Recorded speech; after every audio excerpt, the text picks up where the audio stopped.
10 o'clock. We're already up to 84 degrees here at the KRIM studios on West Frontier. I'm Randy Roberson, and this morning on KRIM's Community Spotlight, we have with us District 1 County Supervisor. Matter of fact, I'm always wanting to say, because I've been around Payson too long, I'm always wanting to say Ron Christensen. Yeah. But it's his son, Steve Christensen. That's right. And what an interesting little circle around that the whole thing makes. So anyway, good to have you in here this morning. Thank you, Randy. Good to be here. I'll try really hard not to call you Ron. It's okay. I've been called worse. Too many years of talking to your dad. Yeah. Now, or just enough anyway. So now when it comes to Gila County, golly, this has been a pretty busy summer, and we've had some record-setting wildfires. We now have some flash flooding coming off of some of those things. We've had all kinds of different stuff going on up here. Yes, we have, and so we're always worried about fire every year, but this year was, I guess, probably especially bad. Really dry. Right. Everything just dry as a tinder, and so it's one of those years where, yes, a lot of things did catch on fire, a lot more in the south than the north, but the south down there, the Mescal and Telegraph fire, a few 100,000 acres burned. 180,000, I believe. Yeah.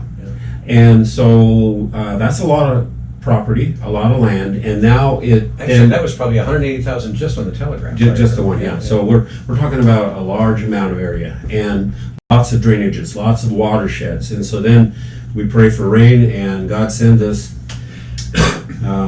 flash floods. They've received 3 inches in some places down there this last weekend, 2 inches, this and that, washing out culverts, roads, and flooding. 15 homes, I think, got damaged. The gullies and everything getting all plugged up. Our Public Works Department is really working hard, just day and night, trying to keep everything going. I know in our news today, we had a quote from Carl Melford from Gila County Emergency Management, saying that they were pretty quick in getting out a snowplow to help clear some of the debris over a road so that they could get emergency responders able to get in and check on the welfare of people.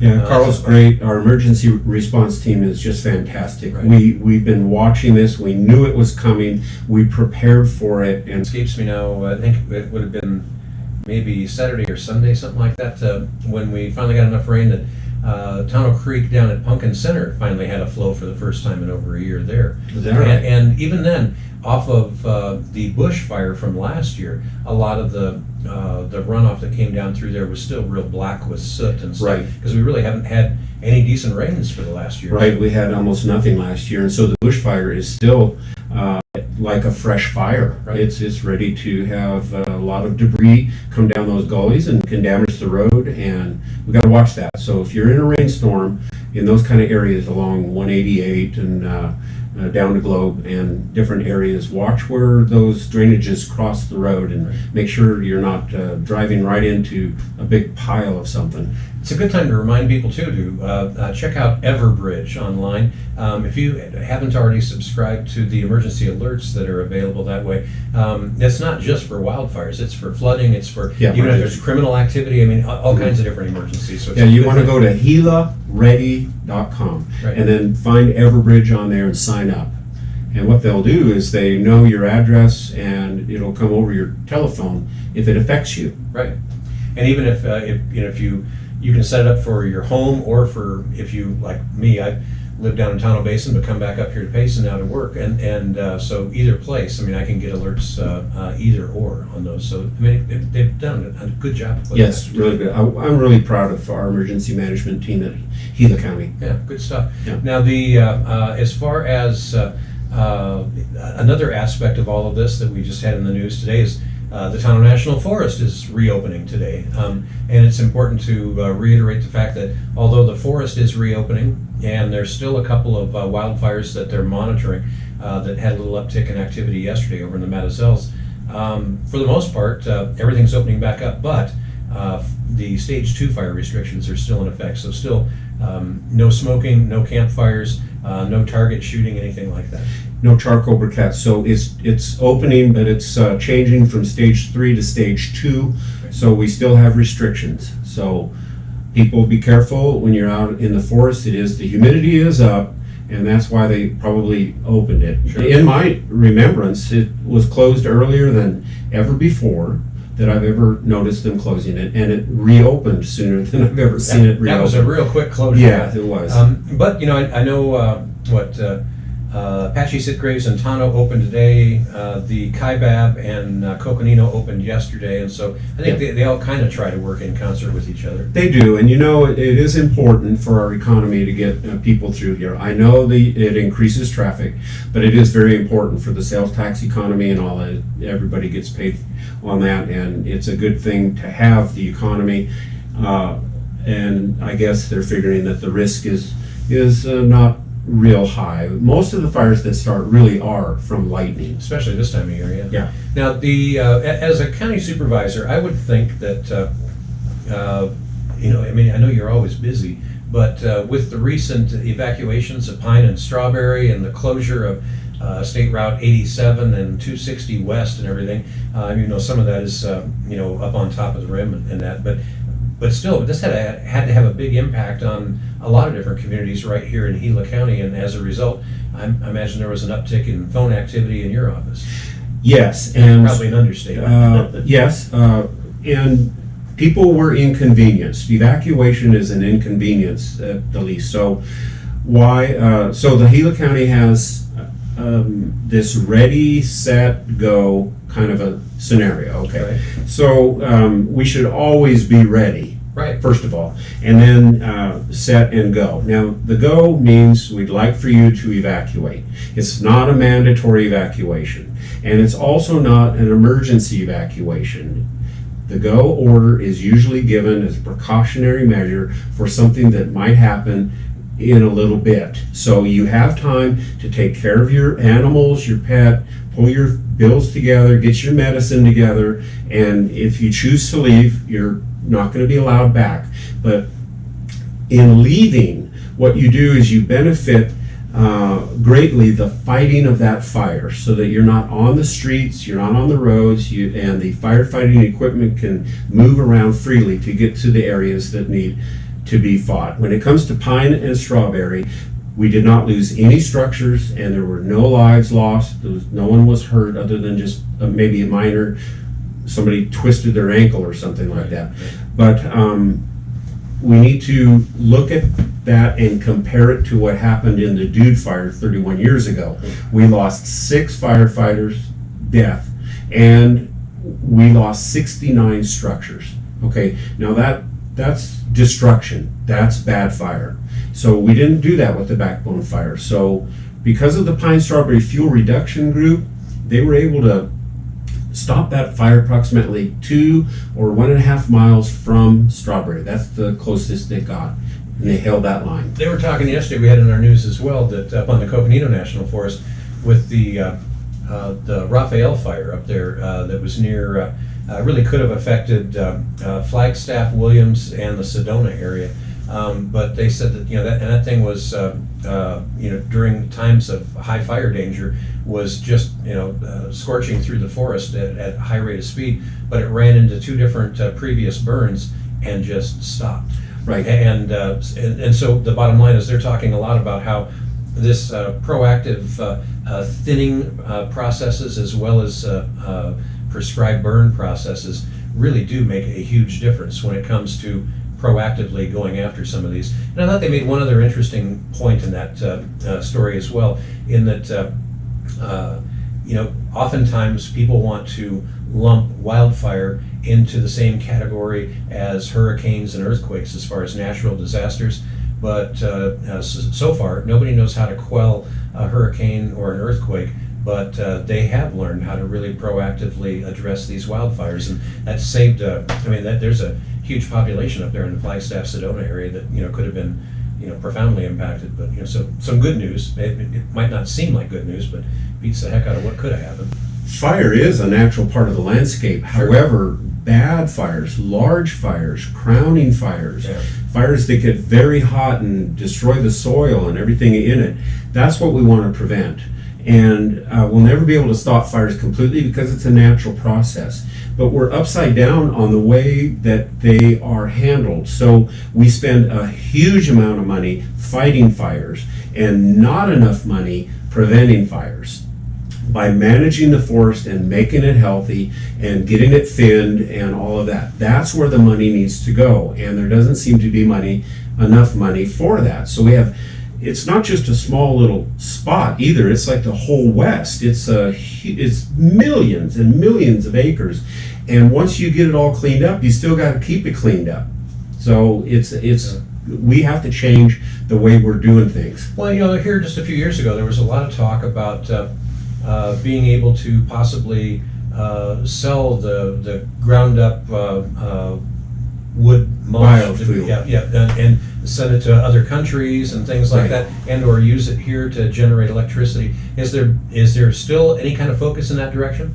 Yes, I think that there's people that are working hard to try and make that an affordable fuel. So right now, if you take your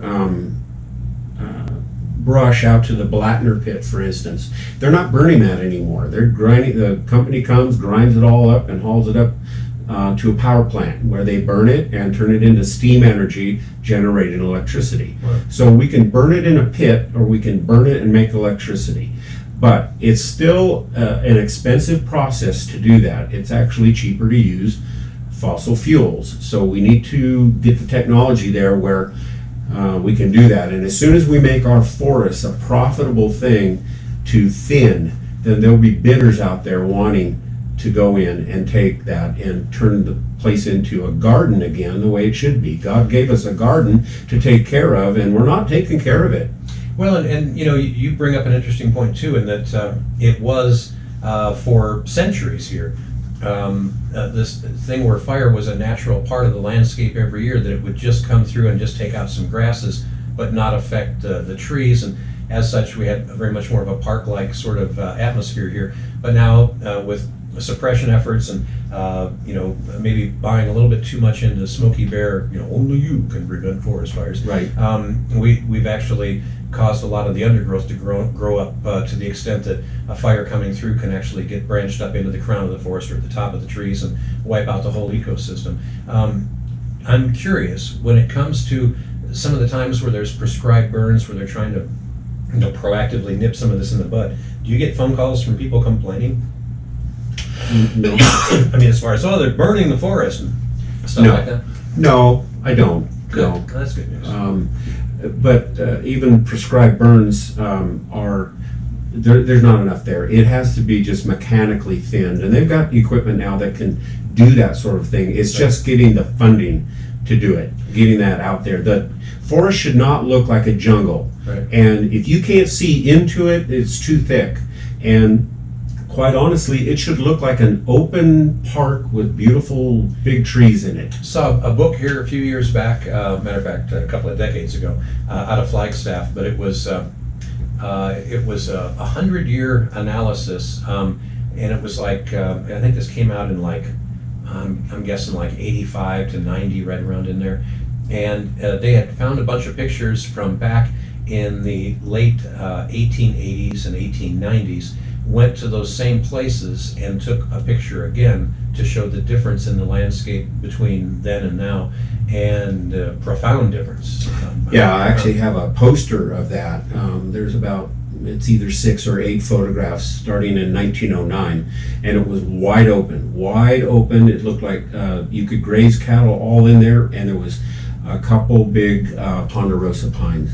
And by the time the last photo was made in 1980, it was unrecognizably thick and terrible. So that affects not only the health of the forest, it affects the watershed, it affects obviously the fire danger, it also affects the wildlife, and it's going to affect the economies here too if things it's get a shut negative down. effect in every way. It's negative. Right. So we need to remedy that. The Forest Service policies over the last 100 or 120 years have caused this problem. And their policies, I think they're starting to see, but now we're 120 years into a massive millions of acre problem that's going to take a while to remediate. But we need the money. Yeah, and now is this something that we're going to have to get the federal government behind to help fund some of this? Is that the idea? The federal government owns all this land. They need to fund it. However, I will say that I was at a bill signing on June 18th. Governor Ducey signed up a bill for $100 million for the state of Arizona, basically the rural counties, to help prevent and mitigate pre and post fire problems. Right. $100 million. I was honored to be invited to that, and I was even honored more when they asked me to speak. So I spoke on behalf of Gila County. You can find that on YouTube, just kind of do a search for that. And so he even gave me the pen that he signed it with. Oh. So that's kind of cool. That is very cool. Yeah. One of the other things, conversely, that is kind of cool when it comes to what's being done proactively and even in addressing these current fires, is these what they call large masticators. Yeah.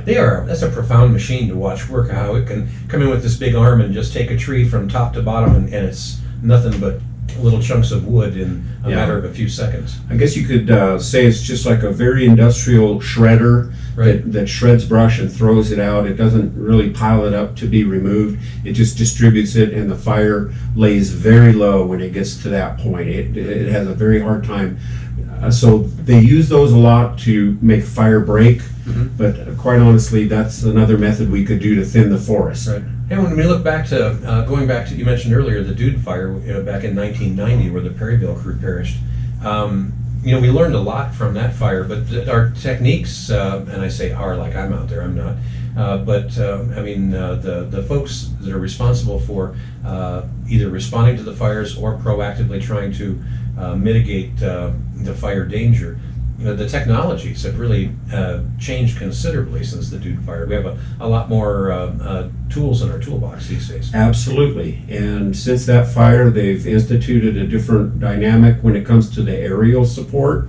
They used to fly all these old World War II bombers and stuff, and now it's all modern aircraft. Boy, they got some big jets that are flying. They're spectacular to watch. Yeah. During the bushfire, watching that down in Tonto Basin was, it's like free air show. Yeah, DC-10 flying low to the ground is very impressive. Yeah, those pilots have they got their stuff together. Yeah.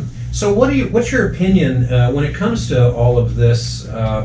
There's still an awful lot of talk about what we need to do to make our individual properties more fire safe, and there's been different plans and things that have been proposed, but some communities don't want to adopt them as readily as others, and I'm trying to remember the name of the most common one here that I know the town of Payson had talked about adopting as a fire code, but are there those kind of concerns being discussed or debated in other communities around Gila County as well?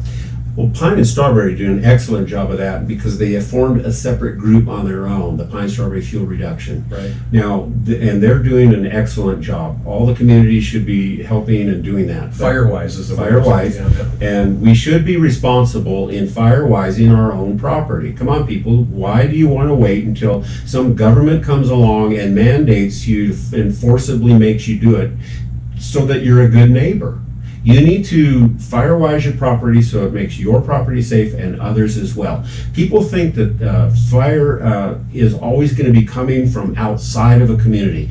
Well, fire can also come from inside a community. And so if your neighbor starts his lawn on fire and you have a lot of brush on your property, guess what? It's going to find you, and you need to be protected from that. And that's your responsibility. Do it. Right. And most of that isn't terribly difficult, and even if it's something where maybe you have some physical limitations that would prohibit you from being able to do it yourself or financial, there are some different areas of aid out there that you can turn to as well. So try and check into some of that. That makes perfect sense. Now, okay, so fire is one of the big concerns. Obviously, right now with the monsoons starting to move in, we have been having some flooding. Anything significant other than what you've seen so far down in the Globe area?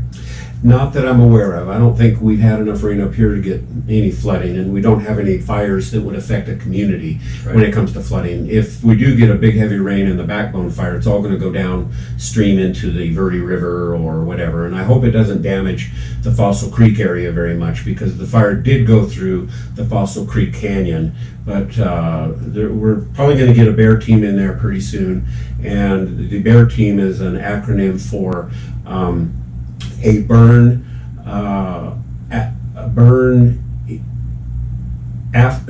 well, anyway, I can't remember, but it's an emergency response team for after the burn. Right. Okay, and so they go in and they try and make sure that roads aren't going to wash out, and they try and slow the water down in some of the different canyons by putting up little barriers and things like that to try and keep the erosion way down and the damage way down. And I know they also work on areas where maybe they had to take a big Caterpillar in a bulldozer somewhere, and they've trying to change the landscape. I know they also work on trying to mitigate that so that when they finally do all pull off the fire, things are back to a more aesthetically pleasing situation as well. Yep. So it's funny. Nature's a funny thing. We either get too much of something or not enough of it. And we whine regardless. And we whine either way. So I do want to mention too, Randy, that we have something that we just did for the Sheriff's Department. We voted on it yesterday, actually. So for over a decade, the Sheriff's Department has been wanting to institute what they call a STEP program. And this is regarding the pay to the deputies and things like that. And so what it means is, what it is every year your pay goes up approximately 2% or almost 3%. And so as you have longevity with the Sheriff's Department, your pay continues to go up so that you're retained as a deputy rather than leaving. So almost every county that anyone knows about has this STEP program. Right. So what are the benefits? The benefits are that we're going to be able to retain deputies that we've trained and spent up to $300,000 counting wages over a 3-year period and all of the training that's necessary to get that deputy up and running. And then after 3 years, he plateaus on pay and doesn't have an expectation of an increase for the next 5 years, according to what we're doing right now or yesterday. Mm-hmm. And so he leaves. He can go to Payson PD, he can go to another county and get a raise because they have a STEP program. So we instituted that. So we're going to be able to retain our deputies, and we're also going to be able to attract lateral hiring from other counties because they'll say, I'd like to live in the Payson area, or I'd like to live in Gila County. And so they'll come and they'll apply and they say, what kind of a STEP program do you have? Well, now we have one, and they can move laterally without a pay cut in many cases and come here already trained, already experienced, and so it's a cost-saving move. Well, and that retention concern is something that's been a kind of a chronic problem up here for a long time. Chronic. We lose one deputy average every year. For the last 5 years, we've lost one every year. And this particular program is going to cost $184,000 increase in the budget. But the thing that's hidden here is the hidden cost of that deputy leaving. The hidden cost is almost $300,000. Just having to train up. And that's not on any chart anywhere in the budget. It's just gone. So if we don't do that, we just end up being a training ground for other departments. For other departments. Yeah, wow. And Makes so sense. it's costing us money. This is a cost-saving move. I'm real proud that we did it. Cool. Now, as far as other big concerns, we're just about out of time. Any other pressing things right now that, with the wildfires and everything else, it's certainly been a busy summer. Yes, nothing super pressing at the moment. I just want to say that today you and I will be attending a remembrance ceremony. It's a private ceremony for the Boatman family and those firefighters involved in the rescue, etc., of Brian Boatman, who died exactly 1 year ago today while fighting the Poles fire, or the Polis fire, however you pronounce that. And he died in a helicopter crash, tragic. And so we're going to be remembering him, celebrating that remembrance, and we're going to have a permanent display of that remembrance in our new building here in Payson. Nice. And this, I'm sure it's, it's a year later, but this has got to go a long ways towards still helping his widow and family get a little more closure on this and that. Yeah, today's a very special day. So. And a lot of people, I think it's easy to overlook how dangerous those air assets are when it comes to fighting these fires. I mean, they're flying through some pretty nasty situations, and in this particular instance, I don't know that we have yet heard exactly what all led to the crash, but I mean, it's out in Police Mesa. That's a pretty remote area. and not easy to get something to in a hurry. And it sounds like from everything I heard that that bird came down pretty hard. It did, came straight down, and we don't know why, or I have not heard why. Right. And we may never know why. But he's a hero. He was a hero before he died. He's a hero after. Anyone that wants to risk their life and go in and help communities, they don't know the people in that community, they don't know who they're helping, and they do that for us. And we need to really thank all of our firefighters and Amen. of all nature. Yeah. Amen. Yeah.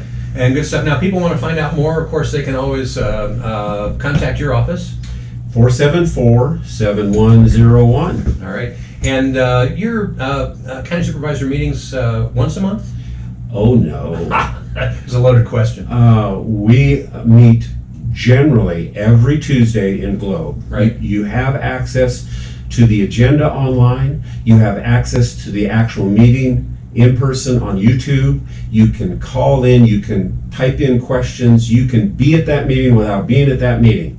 So I like that idea. it's available. It's available to anyone. And the web address to check that out? Oh, now you got me. GilaCounty.gov. I don't know. Just do a quick Google search for Gila County Board of Supervisors, and I'm sure you'll find it. Yeah, you should find it. Yep. All right, Steve Christensen, District 1 County Supervisor, thanks again for being with us. And thank you, Randy. And thank you for tuning in and listening to Community Spotlight on KRIM. 29 minutes past the hour of 10 o'clock. More of your favorite music coming up. Have some tunes from John Hyatt, Fleetwood Mac, Loggins and Messina, Foghat, and more. But first, a quick look at Rim Country weather. Goes fast. Boomity, boomity, boomity. Yeah, thank you, Randy. My pleasure, thank you. I got a busy day today. And thank you for tuning in.